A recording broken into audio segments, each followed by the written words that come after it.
నమస్కారం. ఆరోగ్యమే మహాభాగ్యం కార్యక్రమానికి స్వాగతం. ఈనాటి ఆరోగ్యమే మహాభాగ్యం కార్యక్రమంలో చెవి, ముక్కు, గొంతు, ముఖ్యంగా చెవికి సంబంధించిన సమస్యలు ఏమైనా ఉన్నాయా, ఇక ముక్కుకు సంబంధించి, గొంతుకు సంబంధించి ఉన్న సమస్యల గురించి పూర్తి సందేహాల్ని నివృత్తి చేయడానికి చెవి, ముక్కు, గొంతు ఈఎన్టీ స్పెషలిస్ట్ డాక్టర్ రవికాంత్ గారు మనతో ఉన్నారు. నమస్కారం అండి. నమస్కారం. ముందుగా సార్, అసలు ఈఎన్టీ అంటే ఏంటి? ఈ ఈఎన్టీలో మనకి ఎలాంటి సమస్యలు వస్తాయి? ఈఎన్టీలో ప్రత్యేకంగా చెవి, ముక్కు, గొంతు, థైరాయిడ్ సమస్యలని డీల్ చేసే వాళ్ళని ఈఎన్టీ సర్జన్ అంటారు.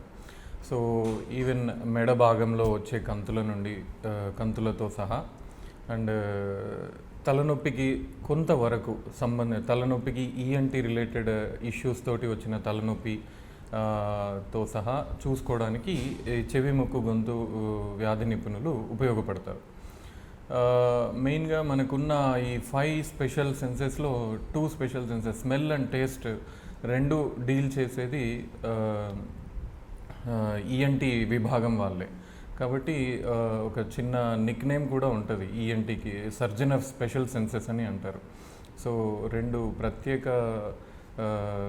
అంటే హ్యూమన్ క్యారెక్టర్స్లో రెండు మెయిన్ ఇష్యూస్ని డీల్ చేసేది కూడా ఈఎన్టీ విభాగం. మనకు సంబంధించి జ్ఞానేంద్రియాల్లో కూడా ఈ 3 ఇంపార్టెంట్ కాబట్టి, అంటే మనిషికి చెవికి సంబంధించి కావచ్చు, ముక్కుకు సంబంధించి కావచ్చు, గొంతుకు వాసన అనేది ఇంపార్టెంట్, వెనికిడి అనేది ఇంపార్టెంట్, గొంతుకు సంబంధించి మాట్లాడడం అనేది చాలా ఇంపార్టెంట్. అలాగే సార్, ఈఎన్టీకి సంబంధించి ఇప్పుడు చెవి, ముక్కు, గొంతు వీటికి సంబంధించి ఈఎన్టీ సర్జన్స్ అని మీ దగ్గరికి రెగ్యులర్గా వచ్చే పేషెంట్స్లో ఎక్కువగా ఎవరిని, అంటే చెవికి సంబంధించి ముక్కు, వాళ్ళలో ఎలాంటి సమస్యలను మీరు చూస్తున్నారు? ఎక్కువగా ఎలాంటి పేషెంట్స్ని మీరు ఫేస్ చేశారు? ప్రత్యేకంగా ముక్కుకి సంబంధించిన ప్రాబ్లమ్సే ఎక్కువగా వస్తుంటాయి. ఎట్లా అంటే అలర్జీ ప్రాబ్లమ్స్, తుమ్ములు, ముక్కు నీరు గారడం, ముక్కు దిబ్బడ, సైనసైటిస్ లక్షణాలు, ఈ అప్పర్ ఎయిర్వే అంటే పైన శ్వాసకోశకి సంబంధిత వ్యాధులు, అప్పర్ ఎయిర్వే డిసీజెస్ వాళ్ళే ఎక్కువగా వస్తుంటారు. సో ఈఎన్టీలో మెయిన్గా అంటే ఎందుకంటే ముక్కు ఈజ్ ద కల్ప్రిట్, అది సెంట్రల్ ఆర్గాన్. అది ముక్కు ప్రాబ్లమ్స్ వస్తే చెవిని ఎఫెక్ట్ చేయగలుగుతుంది, ముక్కు ప్రాబ్లం తోటి గొంతు, లంగ్స్ని కూడా ఎఫెక్ట్ చేయగలుగుతుంది. సో సెంట్రల్ ఆర్గాన్ ముక్కు వల్ల వచ్చే కాంప్లికేషన్స్ ఎక్కువగా ఉంటాయి ఈఎన్టీలో. సో ముక్కు రిలేటెడ్ ప్రాబ్లమ్స్ ఎక్కువగా వస్తుంటాయి. అలాగే చెవిలో చీము గారడము, చెవి నొప్పి, వినికిడి లోపం సమస్యలు, ఇట్లాంటి పేషెంట్స్ ఎక్కువగా వస్తుంటారు. అలాగే గొంతు సమస్యలు, వాయిస్ డిజార్డర్స్, మాట మారడము, గొంతు బొంగురు పోవడము, ప్రొఫెషన్స్ తోటి వచ్చే ప్రాబ్లమ్స్ అంటే voice based professions, teachers, lawyers, singers, hackers, fruit vendors, వీళ్ళు ఎక్కువగా మాట మీద ఆధారపడి పనిచేసే వాళ్ళకి వచ్చే ప్రాబ్లమ్స్, వాయిస్ మారడం, ఊరికే వాయిస్ మారడం, ఇట్లాంటి సమస్యలతో వస్తుంటారు. అంటే ముక్కుకు సంబంధించిన వ్యాధి వల్ల కూడా గొంతుకు ఎఫెక్ట్ కావచ్చు, ఇయర్ కూడా ఎఫెక్ట్ కావచ్చు. మెయిన్ నోస్ అనేది one of the very important organ. అది ఇయర్ని, గొంతుని రెండింటినీ ఎఫెక్ట్ చేయగలుగుతుంది. ఇయర్ని, థ్రోట్ని రెండింటినీ ఎఫెక్ట్ చేయగలుగుతుంది. ఎయిర్కి ఏదైనా ప్రాబ్లం వస్తే ముక్కుకి ఇన్ఫెక్ట్ చేయడం, ఇయర్ తోటి ముక్కు ఎఫెక్ట్ కాదు, కానీ ముక్కు వల్లనే చెవి ఎఫెక్ట్ అవుతుంది. చెవి వల్ల ముక్కు ఎఫెక్ట్ అవ్వదు, ముక్కు వల్ల చెవి ఎఫెక్ట్ అవ్వచ్చు. Repeated cold, repeated sinusitis infections, repeated nasal blocks ear ఇన్ఫెక్షన్కి దారి తీయవచ్చు. ఇయర్లో చెవిలో ఫ్లూయిడ్ నీరు నిండడము, వినికిడి సమస్యలు లేవడము, దానివల్ల చెవిలో చీము గారడము, వినికిడి లోపం రావడము, temporary and permanent hearing loss. కొద్ది రోజులు వినికిడి లోపం వచ్చి మళ్ళీ రికవరీ అయ్యే స్టేజ్ నుండి పర్మనెంట్గా వినికిడి లోపం సమస్యలు కూడా రావచ్చు. సో ముక్కు అనేది ఒక central organ in ENT. So ముక్కు వల్ల గొంతు ఎఫెక్ట్ కావచ్చు, చెవి ఎఫెక్ట్ కావచ్చు. సార్, ఇప్పుడు శ్వాస సంబంధ వ్యాధులకు సంబంధించి, అంటే ముక్కు ద్వారానే మనం వాయువు పీల్చుకుంటాం, రెస్పిరేటివ్ సిస్టమ్ ముక్కుకు సంబంధించి, దీంట్లో మనం ఎలర్జీ ఎక్కువగా చూస్తుంటాం. సో ఎలర్జీకి సంబంధించి సిమ్టమ్స్ ఎలా ఉంటాయి, అసలు దాన్ని ఎలా ఫైండ్ అవుట్ చేయొచ్చు, దానికి సంబంధించి సొల్యూషన్ ఏంటి?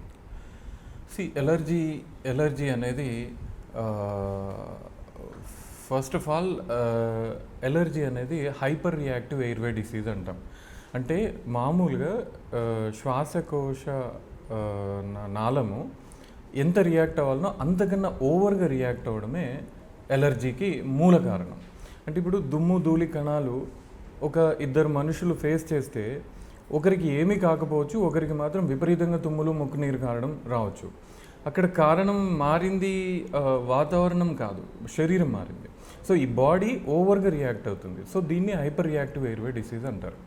సో అలర్జీ ముఖ్య లక్షణాలు తుమ్ములు, ముక్కు నీరు కారడం లేదా ముక్కు దిబ్బడ, శ్వాసకి ఇబ్బంది అవ్వడం, నోరు తెరిచి గాలి తీసుకోవడం, ముక్కు నుండి నీళ్ళ లాంటి లేదా జిగురు లాంటి లిక్విడ్ రావడం, ఇవి అలర్జీ మెయిన్ లక్షణాలు.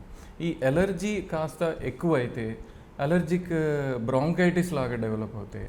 అప్పుడు పిల్లి కూతలాగా శబ్దాలు రావడం, దగ్గు లేవడం, ఊపిరితిత్తులు టైట్గా అనిపించడం, శ్వాసకి ఇబ్బంది అవ్వడం, ఇట్లాంటివి వస్తుంటాయి. ఇవి అలర్జీ సంబంధిత లక్షణాలు. సార్ దీన్ని ఏదైనా డైట్ ఫుడ్ ద్వారా కంట్రోల్ చేయొచ్చా, లేకపోతే దీనికి సంబంధించి కేర్ ఎలా తీసుకోవాలి? అలర్జీకి ముఖ్యంగా మనం చుట్టుముట్టు వాతావరణం ఎఫెక్ట్ అవుతుంది, లేదా మనం తినే ఆహారంతో కూడా ప్రాబ్లమ్స్ అవుతుంటాయి. తినే ఆహారంలో జనరల్గా చెప్పే లిస్ట్ ఎలా ఉంటుందంటే పెరుగు, పళ్ళల్లో చాలా రకాల వరకు ఎఫెక్ట్ అవుతాయి. మెయిన్గా పొమెగ్రనేట్ అంటే దానిమ్మ, నారింజ, జామకాయ, ఇవన్నీ అలర్జీని పెంచే టైప్ ఆఫ్ పళ్ళు. సో పెరుగు, పళ్ళు, cool drink, ice cream, fridge water ఇట్లాంటివన్నీ అవాయిడ్ చేయాలి. సార్ అవన్నీ తినకపోతే ప్రోటీన్స్ కానీ వాటి వల్ల వచ్చే కాల్షియం కానీ అవన్నీ రాదు కదా, మరి దానివల్ల ఇవన్నీ must and should for the life అయితే కాదు. వీటిలో వచ్చే పోషకాహారాలు వేరే వాటిలో కూడా ఉంటాయి. మోస్ట్ ఆఫ్ ది టైమ్స్ ఇవి హానికరమే తప్ప ఉపయోగకరమే కదా. ఫ్రూట్స్లో మెయిన్గా మనం తినగలిగేవి అంటే అలర్జీ పేషెంట్కి సేఫెస్ట్ ఫ్రూట్స్ అంటే 4: మ్యాంగో, పపాయ, యాపిల్, సపోటా. ఈ 4 very safe fruits for all allergic rhinitis patients, allergic airway disease patients. మిగతా ఫ్రూట్స్ మ్యాక్సిమం అంటే ప్రత్యేకంగా ఈ ఫ్రూట్ తింటే నాకు అవుతుంది అన్నప్పుడు అవాయిడ్ చేయడమే better. Avoidance is the best solution for allergy problems. దానికి నివారణనే బెటర్. లేదు సివియర్గా అయినప్పుడు కంపల్సరీ డాక్టర్ అవసరము, మెడిసిన్స్ వాడాల్సిన ఆవశ్యకత కంపల్సరీగా ఉంటుంది. సార్ అంటే ఈ ఫ్రూట్స్ అంటే మీరు చెప్పిన డైట్ చేయడం వల్ల సింపుల్ ఒక 60 to 70% ఆఫ్ ది ప్రాబ్లమ్ని మనం అరికట్టవచ్చు. మనము ఈ రిపీటెడ్ ఎపిసోడ్స్, ఒకవేళ ఎపిసోడ్ వచ్చినా దాని సివియారిటీ ఆఫ్ ది ఎపిసోడ్ని మనం తగ్గించవచ్చు. అంటే ఒకవేళ ఫ్రీక్వెంట్గా రావడము తగ్గించవచ్చు. ఒకవేళ వచ్చిన సిమ్టమ్స్ అంత సివియర్గా ఉండి బ్లాక్ అవ్వడము, శ్వాసకి ఇబ్బంది అయ్యేంత ఇబ్బంది కాకుండా చూసుకోవచ్చు. ఇక కొన్ని విషయాలు మన చేతిలో లేని విషయాలు ఉంటాయి. వాతావరణ మార్పులు, మనం పనిచేసే అట్మాస్ఫియర్, అక్కడ ఉన్న డస్టీ ఎన్విరాన్మెంట్. ఇప్పుడు ఫర్ ఎగ్జాంపుల్ కార్పొరేట్ ఎంప్లాయీస్ ఉంటారు, వాళ్ళు కంటిన్యూస్గా 24 hours ఏసీ ఎక్స్పోజర్ ఉంటుంది. వాళ్ళకి allergy, airway diseases, allergic problems, nasal block, సైనసైటిస్ల ప్రాబ్లమ్స్ ఇవి ఎక్కువగా వస్తుంటాయి because of the professional environment. వాళ్ళు చేసే పని వాతావరణంతో ఎఫెక్ట్ కావచ్చు.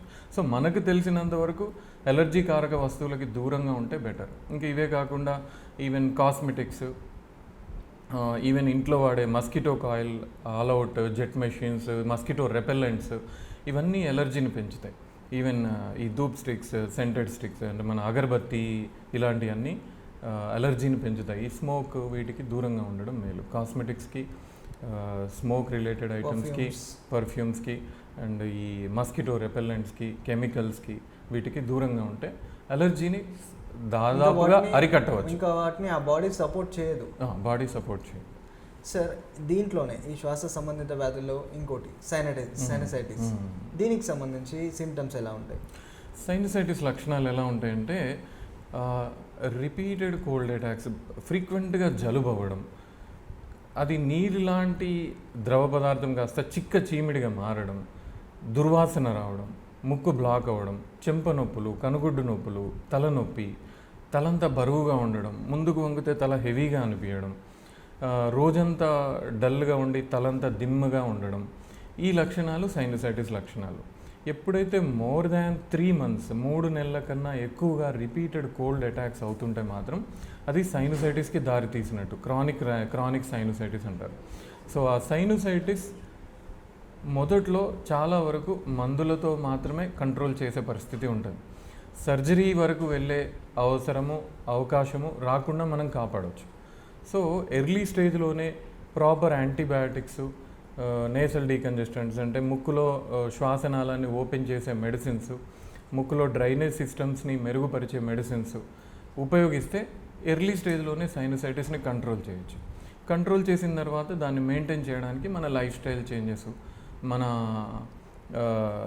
లాజికల్గా ఏది ఎక్కువ ఇబ్బంది పెడుతుందో ఆ ఐటమ్స్ని, ఫుడ్ ఐటమ్స్ కానీ లేదా పీల్చే వస్తువులను కానీ దూరంగా పెడితే డెఫినెట్గా ప్రాబ్లం సాల్వ్ అవుతుంది. సార్ కాల్ చేసుకోండి. హలో, నమస్కారం అండి. డాక్టర్ రవికాంత్ గారు ఉన్నారు, మాట్లాడండి. నమస్కారం అండి.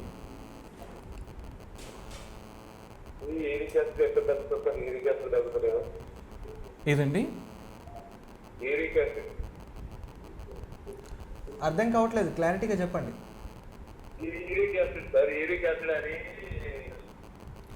యూరిక్ యాసిడ్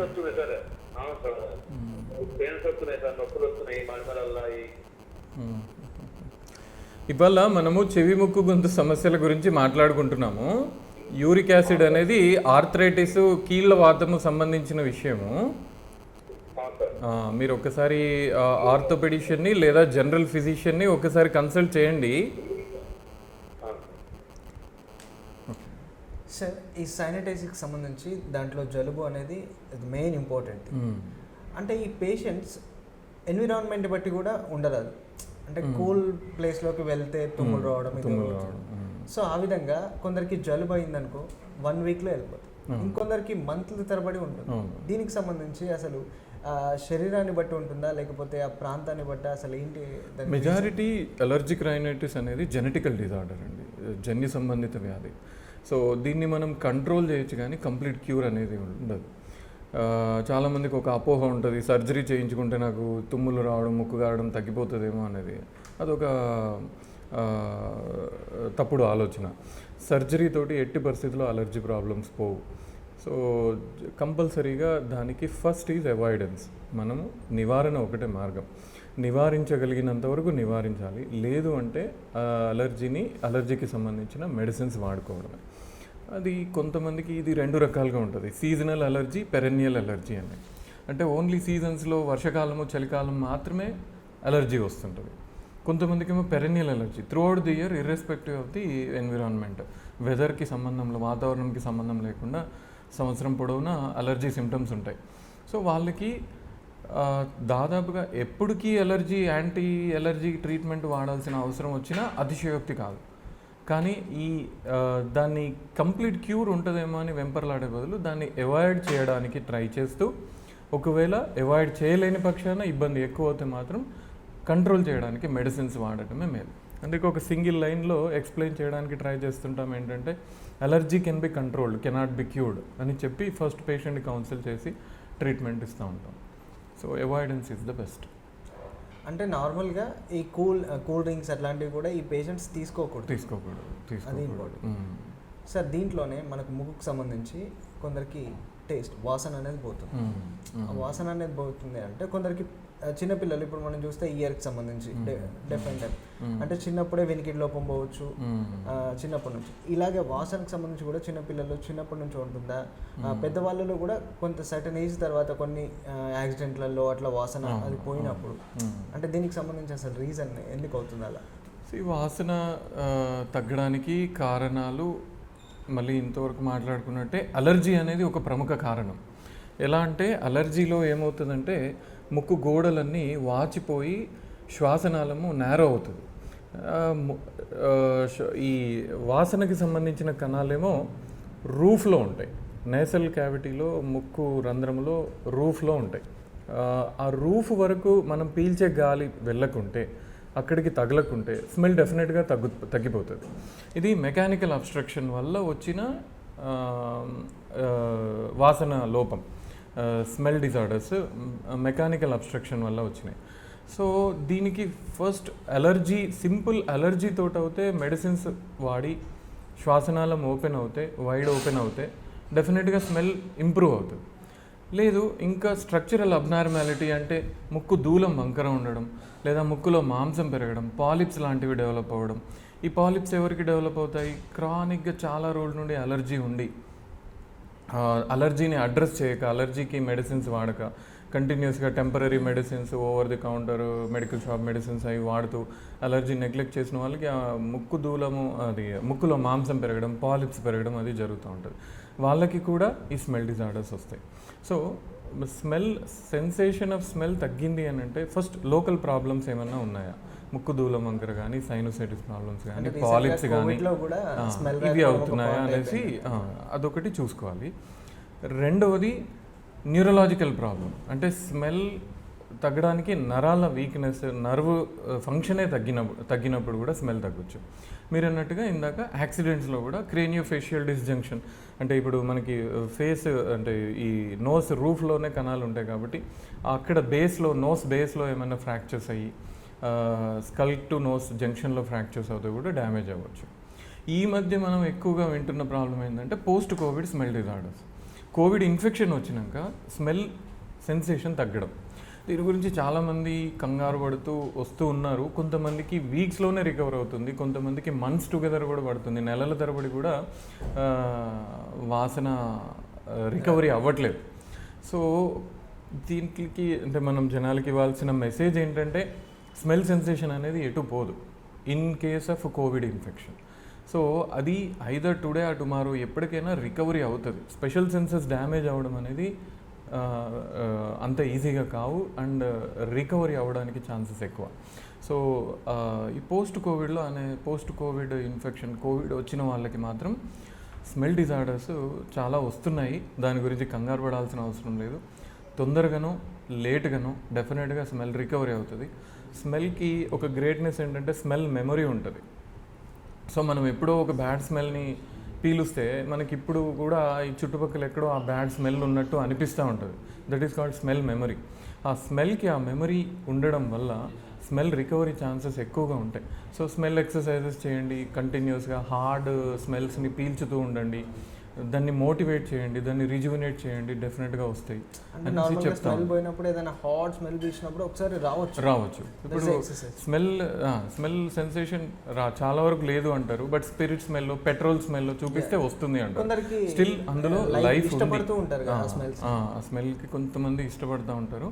అది వెరీ స్ట్రాంగ్ ఓడర్ కాబట్టి అది స్మెల్ కణాలని తొందరగా ఉత్తేజపరచగలుగుతుంది.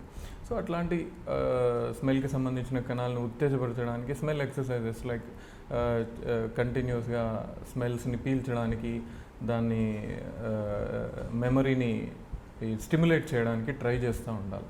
సో ఈ పోస్ట్ కోవిడ్ వాళ్ళకి ట్రీట్మెంట్ తీసుకుంటూ ఉన్నా కూడా కొంతవరకు ఇంకప్పటికీ స్మెల్ అనేది మనకి రికవర్ అవ్వలేదు. By through surgery it can ఇంకా మొత్తం మీద శాశ్వతంగా మనకి స్మెల్ వచ్చే విధంగా చేసుకోవచ్చు. స్మెల్ సెన్సేషన్ తగ్గడానికి ఇన్ కేస్ మెకానికల్ అబ్స్ట్రక్షన్, స్ట్రక్చర్లో ప్రాబ్లం ఉండి అడ్డంకుల వల్ల స్మెల్ సెన్సేషన్ తగ్గితే డెఫినెట్గా ఆ అడ్డంకిని తొలగిస్తే స్మెల్ సెన్సేషన్ ఇంప్రూవ్ అవుతుంది. సో అంటే ప్రొవైడెడ్ సమ్ లిమిటెడ్ కండిషన్స్, ఎట్లా ఈ ముక్కు దూలం వంకర, ముక్కులో కండ పెరగడం, పాలిప్స్ పెరగడం, సైనోసైటిస్ వల్ల స్మెల్ డిజార్డర్స్ ఏమైనా వస్తే వాటిని మనం సర్జరీ చేసి ఆ అడ్డంకుని తొలగిస్తే స్మెల్ డెఫినెట్గా ఇంప్రూవ్ అవుతుంది. సార్ ఇయర్కి సంబంధించి చిన్నపిల్లల్లో చాలా వరకు వినికిడిలో వాళ్ళకి చిన్నప్పుడు పుట్టినప్పటి నుంచే వస్తుంది. అంటే అది తల్లి వల్ల ప్రాబ్లం వచ్చి, అంటే బ్లడ్ లేక అది ఇదే ప్రాబ్లం, దానివల్ల వినికిడి లోపం చిన్నప్పటి నుంచి వస్తుంది. సో పెద్దవాళ్ళనేమో సర్టన్ ఓల్డ్ ఏజ్ వచ్చిన తర్వాత వస్తుంది. వీళ్ళిద్దరి మధ్య సార్ డిఫరెన్స్ ఏంటి సార్? చిన్నపిల్లల్లో వినికిడి సమస్యలకి ఫస్ట్ బై బర్త్ డిఫెక్ట్ అనేది కంజెనిటల్ హియరింగ్ లాస్, పుట్టుక లోపం, మూగ చెవిటితనంలో చెవిటి వల్లనే మూగ సమస్య. కానీ మూగతనం అనేది ఒక అంగవైకల్యం కాదు. మనిషి మాట్లాడాలి అంటే ఫస్ట్ వినాలి, వింటేనే మాట్లాడగలుగుతాడు. కాబట్టి చెవిటితనం వల్లనే మూగతనం వస్తుంది. అది పుట్టుక లోపం సమస్య, అది జన్యు సంబంధిత ప్రాబ్లమ్స్. దాంట్లో ఒకటి కామన్గా కాన్సాంగ్వినస్ మ్యారేజ్, అంటే మేనరికం వివాహాలలో ఎక్కువగా వచ్చే అవకాశాలు ఉంటాయి, లేదా జెనెటికల్ డిజార్డర్స్, లేదా గర్భిణీ స్త్రీగా ఉన్నప్పుడు కొన్ని రకాల మందుల వల్ల కూడా బేబీకి వినికిడి లోపం సమస్య రావచ్చు. సో దానికి కారణాలు ఉంటాయి. దానికి పుట్టుక లోపం సమస్య పుట్టుక వినికిడి లోపం సమస్య ఉంటే దానికి ఇప్పుడు ఒక అద్భుతమైన ట్రీట్మెంట్ కూడా ఉంది.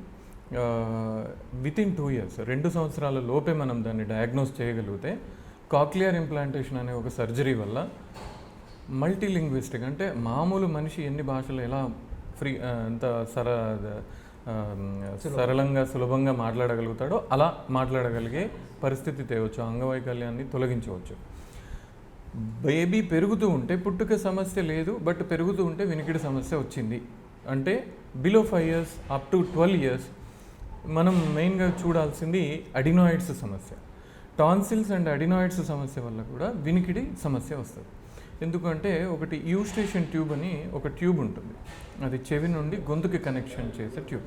దాన్ని ప్రెషర్ ఈక్వలైజేషన్ ట్యూబ్ అంటారు. అంటే వాతావరణం ప్రెషర్ని బాహ్య చెవి, మధ్య చెవి, అంతర్ చెవి, మధ్య చెవిలో ఉన్న ప్రెషర్కి ఈక్వలైజ్ చేయడానికి ఉపయోగపడే ట్యూబ్. ఈ ట్యూబ్ అనేది ఈ అడినాయిడ్స్ టాన్సిల్స్ వల్ల బ్లాక్ అవుతూ ఉంటుంది. బ్లాక్ అయ్యి చెవిలో నెగటివ్ ప్రెషర్ క్రియేట్ అయ్యి టింపానిక్ మెంబ్రెయిన్ కర్ణబేరి లోపలికి గుంజుకపోయి వినికిడి సమస్య రావడం, లేదా మిడిల్ ఇయర్ మధ్య చెవిలో ఫ్లూయిడ్ జమై నీరు జమై వినికిడి సమస్య రావడం, ఇలాంటివి జరుగుతాయి. అప్పుడు ఈ ఏజ్ గ్రూప్ వాళ్ళకి ఈ అడినాయిడ్ సమస్యని తొలగిస్తే, టాన్సిల్స్ అండ్ అడినాయిడ్స్ సమస్య, మెయిన్గా టాన్సిల్స్ అండ్ అడినాయిడ్స్లో అడినాయిడ్స్ సమస్యని తొలగిస్తే వినికిడి ఇంప్రూవ్ అవుతుంది. ఇన్ కేస్ ఆ ఫ్లూయిడ్ చెవిలో ఉన్న ఫ్లూయిడ్ ఈ అడినాయిడ్ సమస్యని తొలగించినా అది ఇంప్రూవ్ కాకుంటే అప్పుడు ఆ ఫ్లూయిడ్ని క్లియర్ చేయడానికి మెడిసిన్స్ వాడినా ఇంప్రూవ్ కాకుంటే ఒక చిన్న ప్రొసీజర్ ద్వారా, మెరింగాటమీ అనే ఒక గ్రోమెట్ అండ్ ఇన్సర్షన్ అనే ఒక ప్రొసీజర్ ద్వారా ఆ ఫ్లూయిడ్ని తీసేసి వినికిడిని ఇంప్రూవ్ చేయొచ్చు. ఏజ్ పెరుగుతున్న కొద్దీ పెద్దవాళ్ళకి వచ్చే వినికిడి సమస్యలు ఎలా ఉంటాయంటే repeated cold attacks, repeated sinusitis, neglected sinusitis patients, ఈ సైనస్, ఈ నేసల్ ఇన్ఫెక్షన్స్, ఇదే ఇందాక చెప్పుకున్న ఈ యూస్టేషన్ ట్యూబ్ ద్వారా మధ్య చెవిని ఎఫెక్ట్ చేసి మధ్య చెవిలో ఇన్ఫెక్షన్స్ ప్రివేల్ అయ్యి పెరిగి అది కాస్త చీముగా మారి కర్ణబేరి పగిలి చీము బయటికి రావడం, కర్ణబేరికి రంధ్రాలు పడడం, లేదా చెవి వెనకాల ఉన్న మాస్టాయిడ్ అనే ఒక తేనె తుట్ట లాంటి ఎముక ఉంటుంది, ఆ ఎముక ఇన్ఫెక్ట్ అవుతే మాస్టాయిడైటిస్ ప్రాబ్లమ్స్ వల్ల వినికిడి సమస్య రావడం, ఇలాంటివి పెద్దవాళ్ళకి వస్తాయి. సో ఓల్డ్ ఏజ్ వినికిడి సమస్యలు just because of age related hearing loss, వయసుతోటి వచ్చిన వినికిడి సమస్య. సెన్సరీ న్యూరల్ హీరింగ్ లాస్ అంటారు. అంటే నరం వీక్నెస్, చెవి నుండి మెదడుకు పోయే నర్వే వీక్ అవడం వల్ల వినికిడి సమస్య రావడం. సో ఈ మిడిల్ ఏజ్లో వచ్చే ఈ ప్రాబ్లమ్స్ చెవికి రంధ్రం, అంటే కర్ణబేరికి రంధ్రం పడడం, లేదా ఎముకకి ఇన్ఫెక్షన్ రావడం వల్ల వచ్చిన ఇబ్బందులు, ఇవన్నిటిని మనం సర్జరీస్ తోటి క్లియర్ చేసి వినికిడిని ఇంప్రూవ్ చేయొచ్చు. ఇవన్నీ రిపేరబుల్ హీరింగ్ లాస్. వీటిని మనం రిపేర్ చేస్తే మనం వెనక్కి తేగలం. బట్ ఏదైతే వయస్సు పెరిగి ఓల్డ్ ఏజ్లో వచ్చిన వినికిడి సమస్య ఉందో అది ఇర్రిపేరబుల్ హీరింగ్ లాస్. దాన్ని మనం నమస్కారం అండి, ఎక్కడి నుంచి మాట్లాడుతున్నారు? చెప్పండి, డాక్టర్ రవికాంత్ గారు ఉన్నారు, మీ సమస్య చెప్పండి. నమస్కారం అండి. ఇప్పుడు 14 months సార్. ఓకే. అయితే ఇక్కడ చెవి దగ్గర పుట్టకతోనే ప్రీ ఆరిక్యులర్ అంటారని చెప్పేసి డాక్టర్ చెప్పారు సార్. Okay okay. అది ఇప్పుడైతే ఇబ్బంది ఏం లేదు సార్, బట్ కొంచెం పెరుగుతున్న కొద్దీ కొంచెం ఇంక్రీజ్ అవుతుంది. Okay okay. సో దానివల్ల ఫ్యూచర్లో ఏమన్నా ఇబ్బంది ఏమైనా ఉంటుందా, లేకపోతే దానికి ట్రీట్మెంట్ ఏముంటుంది సార్ మామూలుగా? మీరు చెప్పిన దాని ప్రకారం అది ప్రియారికులర్ సైనస్ అంటారండి. చెవి ముందర ఒక చిన్న రంధ్రం లాగా ఉంటుంది. బాబుకి రంధ్రం లాగా లేదు సార్, చెప్తుంది బయటకు వచ్చేసింది. ప్రియారికులర్ అపెండేజ్ అంటారండి. అంటే ఒక చిన్న స్కిన్, ఎక్స్ట్రా స్కిన్ హ్యాంగ్ అవుతూ ఉంటుంది, ఊగులాడుతూ ఉంటుంది. దానివల్ల ఎలాంటి సమస్య ఉండదండి. కాస్మెటిక్ డిఫార్మిటీ, అందం విషయంలో ఆలోచించాల్సిందే తప్ప వినికిడి సమస్య ఏ రకంగానూ రాదు. అది కేవలం చర్మం ప్రాబ్లం అంతే, చర్మం ఎక్స్ట్రా స్కిన్ అది. సో కాస్మెటిక్ డిజార్డర్ తప్ప దానివల్ల చెవి ఫంక్షన్కి, చెవి వినికిడికి మాత్రం ఏమీ ఎఫెక్ట్ చూపించదు. దానివల్ల ఏం కంగారు పడాల్సింది ఏం లేదండి. రెండు వైపులా ఉందండి, వన్ సైడ్ ఉందా? లేదు సార్, వన్ సైడ్ ఉంది, రైట్ సైడ్ వచ్చింది. ఓకే ఓకే ఓకే ఓకే ఏం కాదండి, అది పెరిగిన తర్వాత దాన్ని తొలగించవచ్చు, అది ఎక్సర్సైజ్ చేయొచ్చు, తీసేయచ్చు. ఏజ్లో చేసుకోమంటారు సార్ మామూలుగా? అంటే సర్జరీ ద్వారానే అది తీసేయాల్సి ఉంటుందా, లేకపోతే మన మెడిసిన్ ద్వారా కూడా ఛాన్సెస్ ఉండమంటారు సార్? చిన్నగా ఉంటే బేస్ కాటరైజ్ చేసి చిన్న డెర్మటాలజీ వాళ్ళు చేసే రకంగాను కూడా చేయొచ్చు. కొంచెం పెద్దగా ఉంటే ఒక మైనర్ సర్జరీ ద్వారా తీసేయచ్చు. అడాలసెంట్ ఏజ్, ప్యూబర్టీ, యుక్త వయసు దాటిన తర్వాత చేయడం బెటర్ అండి. ఎందుకంటే స్కల్ గ్రోత్ పెరిగి చర్మం ఎలాస్టిసిటీ అంతా కంప్లీట్ అయిన తర్వాత చేయడం బెటర్. 15 ఇయర్స్ దాటిన తర్వాత చేయించండి. ఏముండదండి, దాంతో అసలు సమస్య ఉండదు.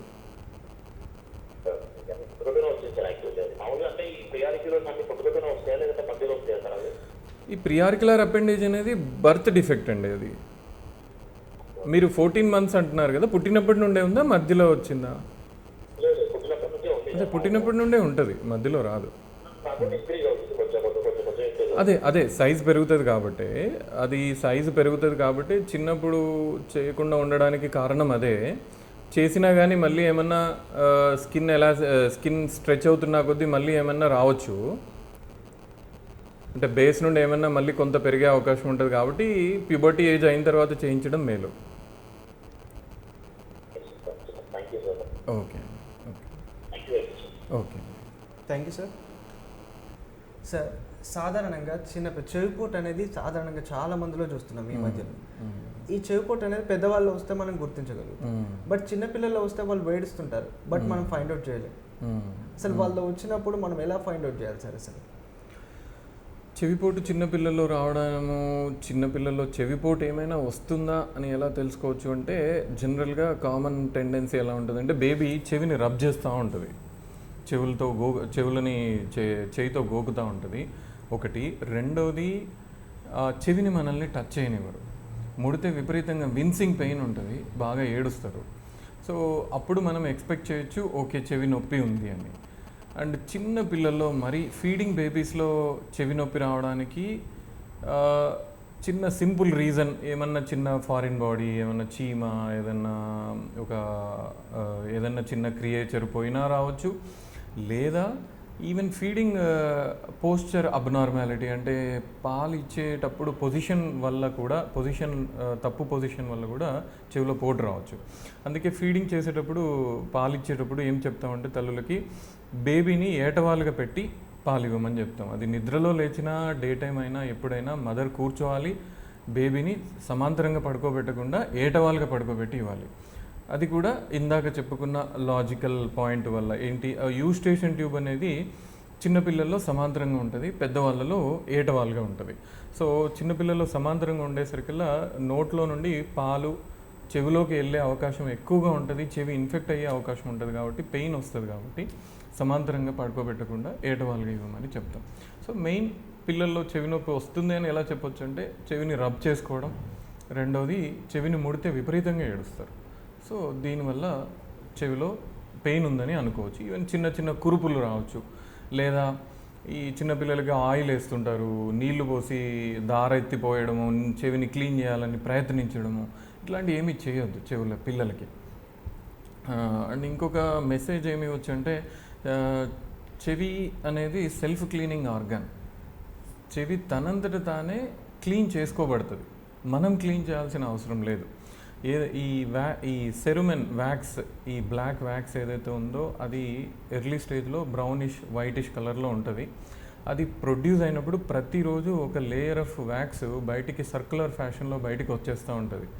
సో దాన్ని మనం తీయడానికి చిన్నపిల్లలకి ఇయర్ బడ్ పెట్టి క్లీన్ చేయడం, ఓవర్ అటెన్షన్ తోటి నీట్గా ఉంచాలి అన్న ఒక ఉద్దేశంతో చేయడానికి ట్రై చేస్తే ఇంకా మనము డ్యామేజ్ చేయడానికి దోహదపడుతున్నామని అర్థం. సో చెవిని క్లీన్ చేయడానికి ట్రై చేయొద్దు. చెవిలో వాటర్ పోసి క్లీన్ చేయడము, చెవిలో నూనె వేయడము, చెవులు ఎండిపోతున్నాయి నూనె వేస్తే. ఇప్పుడు మనం చెవిని క్లీన్ చేయడానికి రాజా పిన్స్ కానీ ఇయర్ బడ్స్ కానీ లేకుంటే వాటర్ కానీ ఆయిల్ కానీ హైడ్రోజన్ పెరాక్సైడ్ కానీ ఇట్లాంటివి వేసి క్లీన్ చేస్తూ ఉంటారు. వీటి వల్ల ప్రమాదమైన సైడ్ ఎఫెక్ట్స్ ఉండొచ్చా, అసలు చేయొద్దా?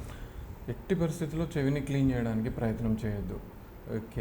ఆయిల్స్, పెరాక్సైడ్, వాటరు ఇవి కాకుండా ఇయర్ బడ్స్, పిన్స్ ఏది గుడ్డబెట్టి క్లీన్ చేయడము ఇట్లాంటివి అస్సలు ఎట్టి పరిస్థితుల్లో చేయొద్దు. First of all structure of the కెనాలే అంటే చెవి నాళమే స్ట్రైట్గా ఒక ట్యూబ్ లాగా ఉండదు, ఒక వి షేప్లో బెంట్ అయ్యి ఉంటుంది. సో మనం బ్లైండ్గా వెళ్తే మనం వెళ్ళి గోడని టచ్ చేస్తాం కాబట్టి చెవి కెనాల్ని క్లీన్ చేయం. సో ఎట్ ఎనీ కాస్ట్ ఇయర్ని క్లీన్ చేయడానికి ట్రై చేయొద్దు. ఇందాక చెప్పుకున్నట్టు ఇయర్ని క్లీన్ చేయడానికి ఒకవేళ ట్రై చేస్తే ఈ సెల్ఫ్ క్లీనింగ్ తనంతట తాను క్లీన్ చేసుకునే క్యారెక్టర్ని మనం పాడు చేస్తున్నట్టు లెక్క. సో అప్పుడు ఇంకా వ్యాక్స్ ఫామ్ అవ్వడం, వ్యాక్స్ కలెక్ట్ అవ్వడం, క్లంప్ ఆఫ్ వ్యాక్స్ ఒక ముద్ద లాంటి జీవిలి జామ్ అయిపోవడం, అది పెయిన్ రావడం, ఇవన్నీ సమస్యలు తలెత్తుతాయి. సో న్యాచురల్గానే చెవి తనంతట తాను క్లియర్ అయిపోతుంది. దాన్ని మనం క్లీన్ చేయడానికి అవసరం లేదు, చేయకూడదు. సార్ ఇప్పుడు అది మీ జివిలి అన్నారు కదా, అట్లాంటివి ఉన్నప్పుడు ఎక్కువగా ఫామ్ అయినప్పుడు ఆ వ్యాక్స్ అనేది ప్రొడ్యూస్ కాలేదు, సో అలాంటప్పుడు అది ఫుల్గా ఉన్నప్పుడు మనకు వినికిడి లోపం ఉండే అవకాశం ఉంది. కండక్టివ్ హీరింగ్ లాస్ అంటే శబ్ద తరంగాలని అది కర్ణబేరికి తగలకుండా ఆపుతుంది కాబట్టి డెఫినెట్గా వినికిడి సమస్య వస్తుంది, వినబడదు, ఏదో ఒక కార్క్ పెట్టుకుని విన్నట్టుగా, ఏదో చెవి మూతపడ్డట్టుగా ఉంటుంది. అంత వ్యాక్స్ అంటే వినికిడి సమస్య లేవనెత్తేంత వ్యాక్స్ ఉంది అంటే డెఫినెట్గా ఒక క్లినీషియన్, ఒక డాక్టర్ అవసరం ఉన్నట్టే లెక్క. సో అప్పుడు దాన్ని వ్యాక్స్ డిజాల్వెంట్ అని వ్యాక్స్ని మెల్ట్ చేసే డ్రాప్స్ వాడి ఒక 5 days తర్వాత వ్యాక్స్ క్లీన్ చేయించుకోవాలి. వ్యాక్స్ క్లీన్ చేయించుకున్నాక ఆ సమస్య పోతుంది, వినికిడి నార్మల్ యథాస్థితికి వస్తుంది. సార్ యాక్సిడెంట్లు అయినప్పుడు నార్మల్గా సివియర్గా హెవీ యాక్సిడెంట్ అయినప్పుడు సివియర్ యాక్సిడెంట్లో చెవిలోంచి కానీ ముక్కులోంచి కానీ బ్లడ్ గారగానే డాక్టర్ దగ్గర తీసుకెళ్ళగానే 24 hours అబ్జర్వేషన్లో పెడతారు. పెట్టిన తర్వాత ఈ సంథింగ్ అవుట్ ఆఫ్ డేంజర్ అనొచ్చు, లేకపోతే ఇది చాలా డేంజర్ అని చెప్తూ ఉంటారు. ఎందుకు సార్ అట్లా చెవిలోంచి కానీ ముక్కులోంచి కానీ బ్లడ్ కారగానే ఆ పేషెంట్ని అబ్జర్వేషన్లో పెట్టడం సివియర్ అని చెప్పడం? సో చెవి ముక్కు నుండి రక్తము రావడం అనేది సీరియస్ అని చెప్పాల్సిన అవసరం ఎందుకు ఉంటుందంటే రెండింటికి రూఫ్ బ్రెయినే. సో మెదడే వాటి రెండిటికి రూఫ్. సో ఒకవేళ చెవిలో గాయమై లేదా ముక్కులో గాయమై ఫ్రాక్చర్స్ అయ్యి చర్మము పగిలి బ్లీడ్ అవుతే అంత ప్రమాదం కాదు. బట్ అదే బ్లీడింగ్ ఒకవేళ క్రేనియం నుండి అంటే స్కల్ నుండి పైనుండి బ్లీడ్ అవుతే మాత్రం అది ప్రమాదం. ఎందుకంటే గేట్ ఓపెన్ అయింది. సో ఈ అట్మాస్ఫిరిక్ ఎయిర్, ఈ ఎక్స్టర్నల్ వాతావరణం అనేది బ్రెయిన్లోకి వెళ్ళొచ్చు, ఇన్ఫెక్షన్స్ రావచ్చు, మెనింజైటిస్ లేదా ఫిట్స్ ఇట్లాంటివి రావచ్చు. కాబట్టి ఇన్ఫెక్షన్స్ వస్తాయి కాబట్టి డెఫినెట్గా దాన్ని అబ్జర్వేషన్లో ఉంచాలి. కారణము చెవి బ్లీడింగ్కి, ముక్కు బ్లీడింగ్కి కారణం బయటనా లేక రూఫ్లో ఫ్రాక్చర్స్ అవ్వడం వల్ల, రూఫ్లో బ్రీచ్ అవ్వడం వల్ల బ్లీడ్ అవుతుందా, అది కన్ఫర్మ్ అయ్యేంత వరకు అది డేంజర్గానే ట్రీట్ చేయాలి, ప్రమాదకరం అని చెప్పి ట్రీట్ చేయాలి. దాన్ని కన్ఫర్మ్ చేసి ఓన్లీ ఎక్స్టర్నల్ ప్రాబ్లమ్ తోటే ఉంది, బయట ప్రాబ్లమ్స్ తోటే ఉంది బ్లీడింగ్ అని నిర్ధారించుకుంటే అప్పుడు అంత టెన్షన్ పడాల్సిన అవసరం లేదు, భయపడాల్సిన అవసరం లేదు. చెవిలోంచి బ్లీడింగ్ వచ్చింది అంటే అప్పుడు కర్ణబేరి పగిలి ఆ బ్లీడింగ్ వచ్చి అప్పుడు ఆ టైంలో ఒకవేళ రికవరీ అయినా కూడా వినికిడి లోపం ఏమన్నా రావచ్చు? వినికిడి లోపం ఎలా వస్తుంది అంటే చెవిలో ఇప్పుడు యాక్సిడెంట్ అయినాక కర్ణబేరి పగలలేదు బట్ బ్లీడ్ అయింది, మధ్య చెవిలో బ్లీడ్ అయింది. మధ్య చెవిలో ఉన్న బ్లడ్ మొత్తం కలెక్ట్ అయిపోయి క్లాట్ అయిపోతుంది. క్లాట్ అయిపోయిన బ్లడ్ కొంతవరకు అబ్జార్బ్ అవుతుంది, తర్వాత అది కాల్షియం డిపాజిట్ అయ్యి టింపనోస్క్లెరోసిస్ అని ఒక కండిషన్ ఉంటుంది. సో ప్రతి కణజాలము తనంతట తాను హీల్ చేసుకోవడానికి, తనంతట తాను గాయంని మాంచుకోవడానికి ప్రయత్నం జరుగుతూ ఉంటుంది. అదే ప్రయత్నంలో ఒక కాల్షియం డిపాజిషన్ అనేది జరుగుతుంది మధ్య చెవిలో. అప్పుడు వినికిడి సమస్య తలెత్తుతుంది. లాంగ్ రన్లో కొంత భవిష్యత్తులో వినికిడి సమస్య రావచ్చు. సో కంపల్సరీగా దాన్ని ఇమ్మీడియట్గానే అడ్రస్ చేయాలి. ఆ బ్లీడింగ్ సమస్యని ఇమ్మీడియట్గా కంట్రోల్ చేయడం, ఒకవేళ బ్లడ్ కలెక్ట్ అవుతే ఒకవేళ హీమోటింపానం అంటాం, అంటే మధ్య చెవిలో విపరీతంగా బ్లడ్ కలెక్ట్ అయ్యి వినికిడి సమస్య తలెత్తుతుంది, అది క్లియర్ అవుతలేదు, అబ్జార్బ్ అవ్వట్లేదు అంటే దాన్ని మనం సర్జికల్గా క్లియర్ చేయడానికి, అంటే అదొక మైనర్ ప్రొసీజర్, మేజర్ ప్రొసీజర్ కాదు, మైనర్ ప్రొసీజర్ ద్వారా బ్లడ్ క్లియర్ చేసి వినికిడిని ఎస్టాబ్లిష్ చేయడానికి, లాంగ్ టర్మ్ కాంప్లికేషన్స్ లేకుండా ఉండడానికి ప్రయత్నం చేయడం ముఖ్యం. సార్ ఈ రోజుల్లో చాలా ఎలక్ట్రానిక్ గాడ్జెట్స్ చాలా వరకు యూజ్ చేస్తున్నారు, ఇయర్ బడ్స్ కానీ ఇయర్ ఫోన్స్ కానీ, heavy decibels. We have not here to the కర్ణబేరి ద హెవీ డెసిబెల్స్ సౌండ్. ఆ సౌండ్ వల్ల ఈ కర్ణబేరి ఏదైనా ఎఫెక్ట్ అయ్యే అవకాశం ఉండి ఆ చెవికి సంబంధించి వినికిడి లోపం వచ్చే అవకాశం ఉంటుందా? అంటే చాలా వరకు ఇయర్ బడ్స్ అనేవి కూడా హెవీ సౌండ్స్ వస్తున్నాయి ఇప్పటికి, చాలా మంది ఎక్కువగా వాడుతూ ఉంటారు. సో దానివల్ల ప్రాబ్లం. సో ఇప్పుడు ఎట్లా అంటే సౌండ్ని మనము ఎలా అర్థం చేసుకోవచ్చు అంటే, నార్మల్ మన కాన్వర్జేషన్ అంతా 40 డెసిబెల్స్ 50 డెసిబెల్స్ రేంజ్లో నడుస్తుంటుంది. 70 to 75 డెసిబెల్స్ వరకు కంఫర్టబుల్ హీరింగ్, అంటే శబ్దము పరిమాణాన్ని మనం డెసిబెల్స్లో కొలుస్తాము. ఆ డెసిబెల్స్ 70-75 డెసిబెల్స్ వరకు మనిషి వినగలగడం సేఫ్, వినడం అడ్వైజ్ చేయొచ్చు. 75 డెసిబెల్స్ తర్వాత ఎవ్రీ 10 డెసిబెల్స్కి 10 times సివియారిటీ పెరుగుతూ ఉంటుంది ఇయర్ మీద ఎఫెక్ట్ అవ్వడం. సో 85 డెసిబెల్స్ అనుకోండి, 85 డెసిబెల్స్ అంటే 10 డెసిబెల్స్ పెరిగితే 10 times damage to the year జరుగుతూ ఉంటుంది. సో మామూలుగా ఈ హోర్మని శబ్దాలు, డీజే, బాజా, భజంత్రీ సౌండ్స్ ఇవన్నీ నియర్ టు అబౌట్ 90-95-100 డెసిబెల్స్ రేంజ్లో ఉంటుంది. సో అవి ఎక్కువగా వినడం వల్ల తక్కువ డ్యూరేషన్లోనే వినికిడి మీద సమస్య, వినికిడికి సంబంధించిన నరం వీక్ అవ్వడం జరుగుతుంది. సో ఈ శబ్ద కాలుష్యంని మనము ఈ ear phones, head phones, Bluetooth వీటి వల్ల దగ్గర నుండి సౌండ్ని కర్ణబేరికి డెలివరీ చేయడం వల్ల nothing but intentional noise pollution అది. సో మనము శబ్ద కాలుష్యాన్ని కావాలని ఇచ్చినట్టే అవుతుంది. సో స్వతహాగా చెవిని డ్యామేజ్ చేస్తున్న వాళ్ళం అవుతాం. సో చెవి ఈ ear phones, head phones at any cost, until and unless ఆ ప్రొఫెషన్ కంపల్సరీ వాడాల్సిందే అంటే తప్ప సరదాగానో ఎట్టి పరిస్థితుల్లో వాడకూడదు. ఇయర్ ఫోన్స్, హెడ్ ఫోన్స్ అసలే వాడకూడదు. శబ్ద కాలుష్యాన్ని పెంచి నరంని మనమే సొంతంగా వీక్ చేసిన వాళ్ళం అవుతాం. ఎట్టి పరిస్థితుల్లో వినకూడదు, వాడకూడదు. సార్ ఇప్పుడు గొంతుకు సంబంధించి చూసుకుంటే సాధారణంగా ఈ రోజుల్లో చూసుకుంటే చాలా మంది ప్రజల్లో ఈ ట్రాన్సిల్స్ అనేది చాలా మంది ఫేస్ చేస్తున్న ప్రాబ్లం. అంటే గొంతు చాలా వరకు నొప్పి పుట్టడం, ఈ ట్రాన్సిల్స్ అనేది చాలా పెద్ద సమస్యగా మారిపోయింది. అసలు వీటి సిమ్టమ్స్ ఎలా ఉంటాయి సార్? దీన్ని మనం ఎలా ఫైండ్ అవుట్ చేయొచ్చు? ఒక ఈఎన్టీ దగ్గరికి వెళ్ళినప్పుడు దానికి సంబంధించి ఎలాంటి కేర్ చెప్తారు ఆయన కూడా? ఈ ట్రాన్సిల్స్ కొంచెం బ్రీఫ్గా చెప్పండి సార్. ఓకే, టాన్సిల్స్ అనేవి ప్రతి మనిషికి ఉండే అవయవమే, ఆర్గనే. ఆ టాన్సిల్స్ మనకొక్కరికి ఉందేమో, ఇంకెవరికి లేదేమో, ఇది కొత్తగా నాకు వచ్చిన మాంసమేమో అనుకోవడానికి లేదు. టాన్సిల్స్ అనేవి ప్రతి మనిషికి ఉంటాయి. ఇది అప్ టు 5 years పెరుగుతూ ఉంటాయి. పుట్టినప్పటి నుండి 5 years వరకు పెరుగుతూ ఉంటాయి. 5 years నుండి 12 years వరకు రిగ్రెస్ అవుతాయి, అవి సైజ్ తగ్గుతూ వస్తుంది. అండ్ ఆఫ్టర్ 12 years ఏదైతే టాన్సిల్ అండ్ అడినాయిడ్ టిష్యూ మిగిలిపోతుందో అది ఎప్పటికీ మిగిలిపోతుంది. Until and unless skull size పెరుగుతున్న కొద్దీ ఆ పరిమాణంతో ఎఫెక్ట్ అవ్వడం తగ్గుతుంది తప్ప దాని ఒరిజినల్ సైజ్ ఏం తగ్గదు ఆఫ్టర్ 12 years, 12 సంవత్సరాల తర్వాత. సో ఈ ఉన్న టాన్సిల్స్ సంథింగ్ లైక్ అపెండిక్స్ అనేది ఒక యూజ్లెస్ ఆర్గాన్. అలాగే టాన్సిల్స్ అండ్ అడినాయిడ్స్ కూడా ఒక యూజ్లెస్ ఆర్గాన్. ఒక డిబేటబుల్ ఇష్యూ, అంటే మన రోగనిరోధక శక్తిలో ఉపయోగపడుతుంది అనే ఒక థాట్ ప్రాసెస్ ఉంది. అది కొంతవరకు నిజము, కొంతవరకు మనం పట్టించుకోవాల్సిన అవసరం లేదు. అది ఒక్కటే రోగనిరోధక శక్తికి ఉపయోగపడేది కాదు. సో ఆ tonsils and adenoids after 12 years నిర్మోహమాటంగా అవి ఒక యూజ్లెస్ ఆర్గాన్. సో ఈ టాన్సిల్స్ అండ్ అడినాయిడ్స్ ఏమవుతుందంటే, మనం తినేటప్పుడు కానీ, మన ద్రవ పదార్థం తీసుకునేటప్పుడు కానీ, అందులో ఉన్న కలుషితమైన ఆహారము, కలుషితమైన నీరు వల్ల ఈ టాన్సిల్స్ ఇన్ఫెక్ట్ అవుతాయి. ఈ టాన్సిల్స్ కూడా ఏదో స్మూత్ ఒక గోటి కాయలాగా ఉండదు. అందులో ఒక చిన్న చిన్న సందులు ఉంటాయి. వీటిని క్రిప్స్ అంటాం, టాన్సిలార్ క్రిప్స్.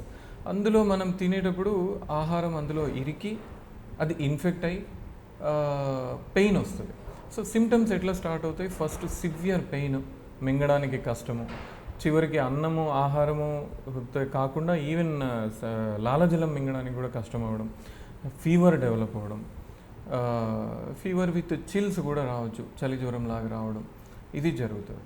సో డెఫినెట్గా అప్పుడు యాంటీబయాటిక్స్, లోకల్ మౌత్ గార్గిల్స్ అంటే ఈ పుక్కిలి చుమ్మే మెడిసిన్స్ ఇవి వాడి ఇన్ఫెక్షన్ని ఎట్ ది ఎర్లియస్ట్ క్లియర్ చేయాల్సిందే. అడినాయిడ్స్ ఇన్ఫెక్ట్ అవ్వడం అనేది తక్కువ సమస్య. ఎప్పుడు అవ్వచ్చు అంటే ముక్కు నుండి చిక్క చీమిడి ఏమన్నా గొంతులోకి రిపీటెడ్గా కారితే, అడినాయిడ్ మాస్ ఉంటే అడినాయిడ్స్ ఇన్ఫెక్ట్ అవుతాయి. అండ్ చిన్నపిల్లల్లో అడినాయిడైటిస్ వల్ల వచ్చే ఒక ప్రముఖమైన కంప్లైంట్ హెడేక్ చిన్నపిల్లల్లో రావడానికి ఫస్ట్ విజన్ సమస్య ఒకటి చూసుకోవాలి, కంటి చూపు సమస్య. నెక్స్ట్ కాన్సన్ట్రేట్ చేయాల్సింది అడినాయిడ్స్ ఇన్ఫెక్ట్ అవుతే కూడా చిన్నపిల్లల్లో హెడేక్ వస్తుంది, సివియర్ హెడేక్ వస్తుంది. సో ఈ అడినాయిడైటిస్ వల్ల వచ్చే చిన్నపిల్లలకి సమస్యలు నాట్ ఓన్లీ నోస్ బ్లాక్, శ్వాసకి ఇంకొకటి గురక వస్తుంది. ఒకవేళ ఇన్ఫెక్ట్ కానీ అడినాయిడ్ వల్ల అయితే గురక వస్తుంది, నోరు తెరిచి గాలి తీసుకుంటారు, mouth breathing, noisy breathing, sound తోటి ఉంటుంది బ్రీతింగ్ సమస్య. సో అప్పుడు టాసింగ్ ఇన్ ద బెడ్, వాళ్ళకి శ్వాస ఆడక బెడ్లో చుట్టూ రొటేట్ అవుతూ ఉంటాడు, రాత్రి అంతా పొర్లుతూ ఉంటారు పిల్లలు. సో ఈ అడినాయిడ్ సమస్యని మనం ఆ రకంగా గుర్తుపట్టవచ్చు. Mouth breathing, noisy breathing, sound తోటి ఉన్న శ్వాస. రెండోది నిద్ర సమస్య, పోవలేకపోవడం, శ్వాస రాకపోవడం వల్ల. సో ఈ అడినాయిడ్స్ అలా ఉంటే కింద డెఫినెట్గా సైజ్ ఆఫ్ ది అడినాయిడ్ ఎక్కువగా ఉంటే సర్జికల్ కరెక్షన్ అవసరం, ఎందుకంటే దానివల్ల ఇయర్ మీద కాంప్లికేషన్స్ రాకుండా. రెండోది సివియర్ అడినాయిడ్స్, హ్యూజ్ అడినాయిడ్స్ ఉంటే డెంటిషన్ ప్రాబ్లం కూడా వస్తుంది, పలు వరుస కూడా మారుతుంది, ఎత్తుపళ్ళు వస్తాయి, అడినాయిడ్ ఫేసిస్ అంటారు. అంటే జా బోన్ ముందుకి పెరుగుతూ ఉంటుంది, ఫేషియల్ డిఫార్మిటీ వస్తూ ఉంటుంది. సో చిన్నపిల్లల్లో సివియర్ అడినాయిడ్ సమస్యని మాత్రం మనము అశ్రద్ధ చేసేది లేదు, కంపల్సరీగా దానికి మెడికల్గానా సర్జికల్గానా ట్రీట్మెంట్ అవసరం. అండ్ పెద్దవాళ్ళల్లో టాన్సిలైటిస్ రావడానికి కారణాలు ఈ ఫుడ్ అండ్ వాటర్ కంటామినేషన్, వీటి వల్ల టాన్సిలైటిస్ ప్రాబ్లమ్స్ వస్తుంటాయి. ఇప్పుడు ఈ ట్రాన్స్లేషన్స్ ఇవి ఉన్న వాళ్ళు కూల్కి సంబంధించిన కూల్ డ్రింక్స్, ఈ ఫుడ్ ఐటమ్స్లో అదొకటి మిస్ అయిన విషయం ఏంటంటే ఈ chilled items, cool drink, ice cream, fridge water, even చిన్నపిల్లలు చాక్లెట్స్ వల్ల కూడా ఈ గొంతు సమస్యలు వస్తూ ఉంటాయి, ఈ టాన్సిల్స్ ఇన్ఫెక్ట్ అవుతూ ఉంటాయి. ఈ ఫుడ్ ప్రోడక్ట్స్ని, ఇట్లాంటి టైప్ ఆఫ్ ఆహారాలని అవాయిడ్ చేయడమే మంచిది. చిల్డ్ వాటర్ అయితే ఎట్ ఎనీ కాస్ట్ సజెస్టబుల్ కాదు, తాగకూడదు. అలాగే సార్, గొంతు నొప్పి పెట్టడం, గొంతు మింగకపోవడం, మనకి నార్మల్గా గొంతుపై చిన్న చిన్న పెచ్చులాగా రావడం, వీటన్నిటికి సంబంధించి అంటే ఏదైనా విటమిన్ లోపం అంటారా? ఆ శారీర ప్రభావాన్ని బట్టి సీజన్కి సంబంధించి ఈ సీజన్లో ఇలా ఉండడం, ఈ సీజన్లో అట్లా అసలు దేనికోసం వస్తుంది? రిపీటెడ్ ఓరల్ అల్సర్స్ అనేది ఒక చాలా వ్యాస్ట్ చాప్టర్, వ్యాస్ట్ సబ్జెక్ట్. అది బేసిక్ రీజన్స్, కామన్ రీజన్స్ ఏంటంటే రిపీటెడ్ ఓరల్ అల్సర్స్కి first nutritional disorder.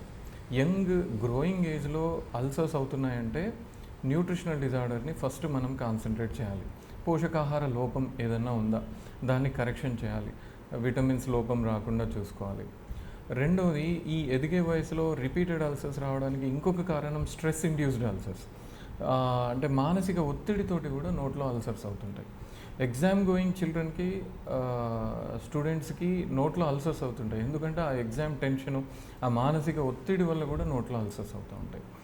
Third thing, కొంచెం అడల్ట్ ఏజ్లో మనం చూడాల్సింది డెంటల్ ఇష్యూస్, డెంటల్ ప్రాబ్లమ్స్. ఈ అల్సర్స్ రావడానికి ఈ షార్ప్ టూత్ ఏమన్నా ఉందా, కంటిన్యూస్గా కూర్చుకొని అల్సర్ అవుతుందా, ఈ డెంటల్ హైజీన్ మెయింటైన్ చేయకపోవడం వల్ల సోర్స్ ఆఫ్ ఇన్ఫెక్షన్ వల్ల కూడా అల్సర్స్ అవుతున్నాయా అనేది ఒకటి చూసుకోవాలి. ఇంకా ముందుకు పోతే సిస్టమిక్ డిజార్డర్స్, అంటే నాట్ ఓన్లీ ఓరల్ క్యావిటీ, మన అన్ని సిస్టమ్స్ని ఎఫెక్ట్ చేయగలిగే కామన్ డిజార్డర్స్ వల్ల కూడా, అంటే కొన్ని కండిషన్స్ ఉంటాయి, ఈవెన్ మొత్తం మన జీర్ణకోశం మొత్తం అల్సర్స్ అవుతూ ఉంటాయి.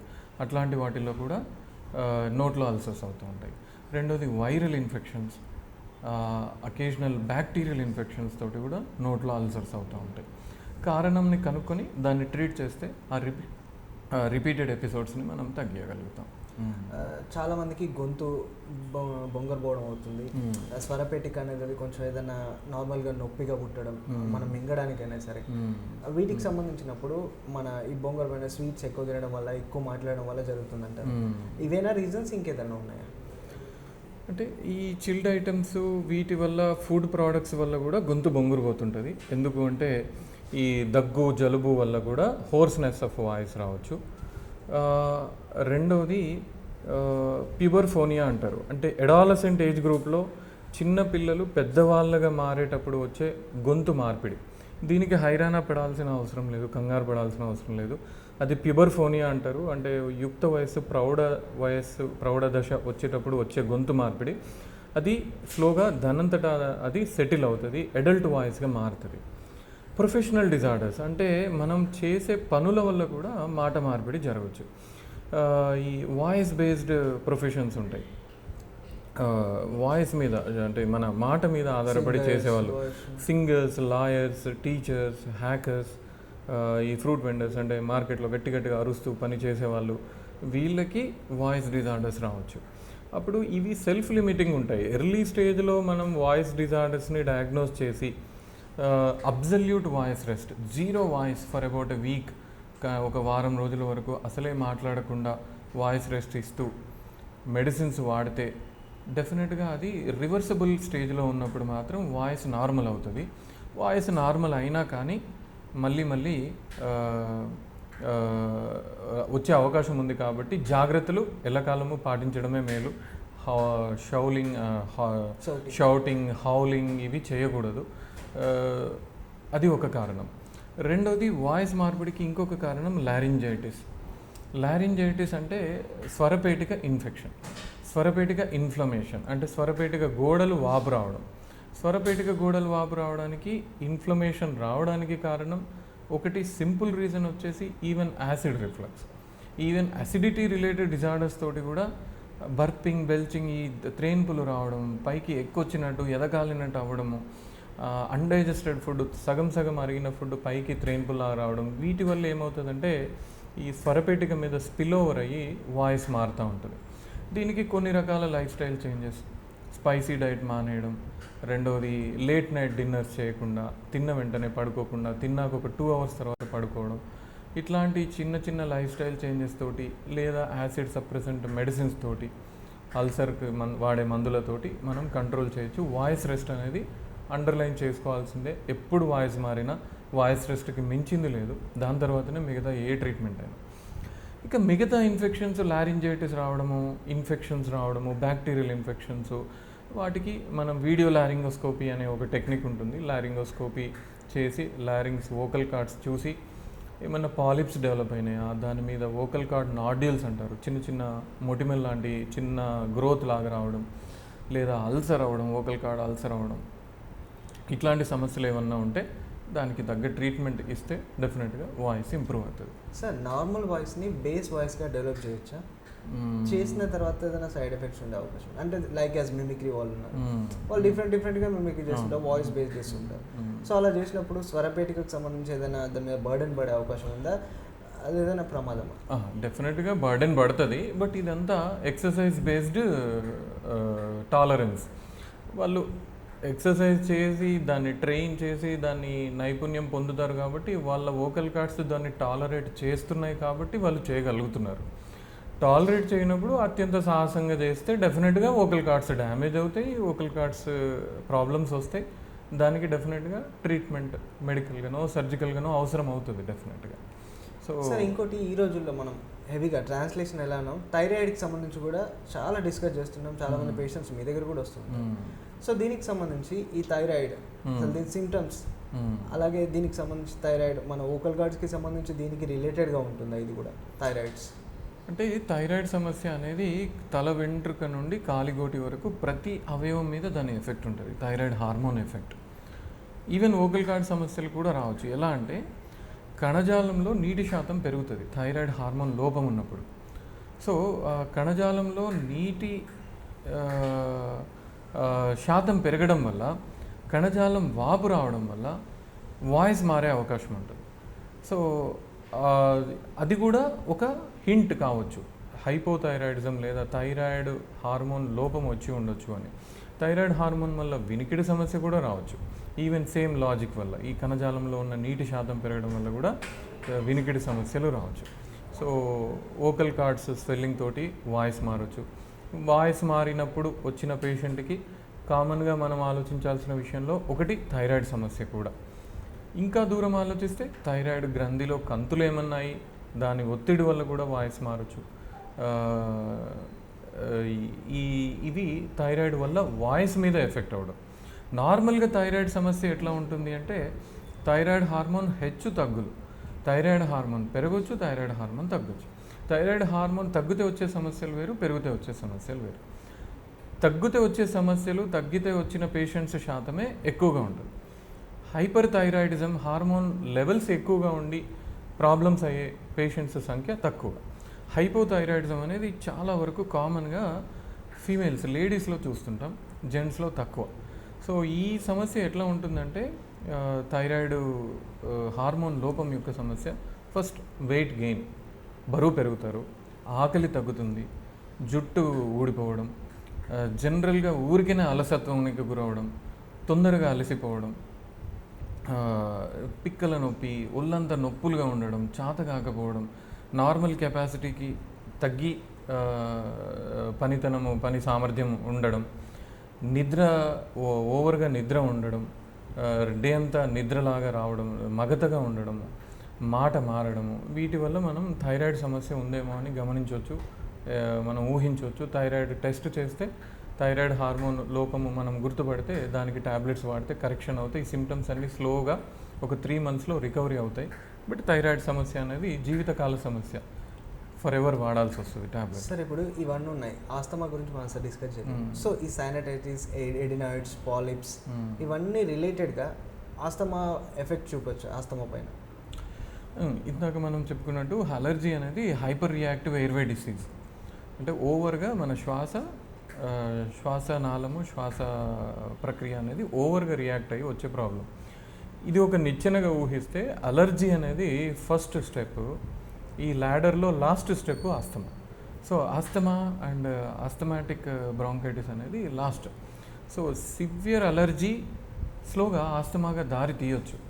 సో ఈ ఆస్తమా వచ్చినప్పుడు ఏమవుతుంది, దమ్ము, ఛాతీ పట్టేసినట్టు ఉండడము,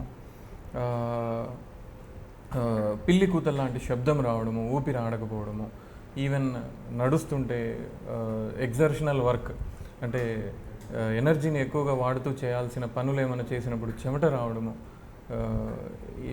ఇవి సమస్యలు వస్తూ ఉంటాయి, ఈ ఆస్తమాకి సంబంధించిన సమస్యలు. సో ఆస్తమా స్టేజ్కి డెవలప్ అయిన తర్వాత డెఫినెట్గా పల్మనాలజిస్టు, ఊపిరితిత్తు వ్యాధుల నిపుణులు వాళ్ళకి చూపించుకొని దాన్ని కంట్రోల్ చేయాల్సి ఉంటుంది. ఈ ఎలర్జీ వరకు నోస్ ఎలర్జీ సిమ్టమ్స్ లెవెల్లోనే మనం కంట్రోల్ చేస్తే దాన్ని పెరిగి ఇంకా ఈ రుగ్మత పెరిగి, ఇబ్బంది పెరిగి, శ్వాస ఇబ్బందులు రాకుండా మనం కాపాడవచ్చు. రైట్. టోటల్గా చెవి, ముక్కు, గొంతు.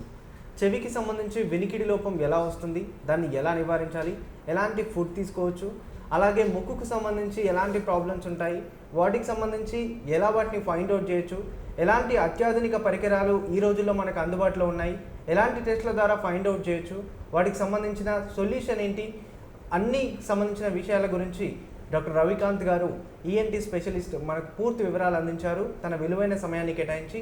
ఇది ఇవాల్టి ఆరోగ్యమే మహాభాగ్యం కార్యక్రమం. తిరిగి వచ్చే వారం మళ్ళీ కలుద్దాం. నమస్తే. నమస్తే సార్. నమస్కారం.